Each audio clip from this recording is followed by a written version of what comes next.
আলাইকুম। যে যেখান থেকে ভিডিওটা দেখছেন অবশ্যই ভিডিওটা শেয়ার করে দিবেন। ভাই, আমাদের দেশের মানুষ বর্তমান বন্যা প্লাবিত মানুষ অনেক কষ্টে আছে। ফেনী, নোয়াখালী, সেনবাগ। বর্তমান ফেনীর অবস্থা একটু মোটামুটি ভালো, কিন্তু সেনবাগের অবস্থা অনেক অনেক খারাপ।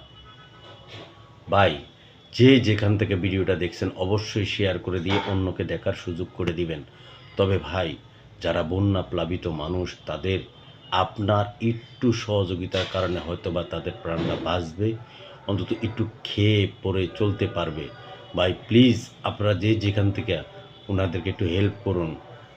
কারণ ওখানে না গেলে পরে বুঝতে পারবেন না যে পানি, যে কি পরিমাণ পানি উঠছে এবং তারা যে কি কষ্টে খাবার পানি মানে অবশ্যই তারা যে কষ্টে আছে চিন্তা করার মতো না ভাই, অনেক কষ্টে আছে।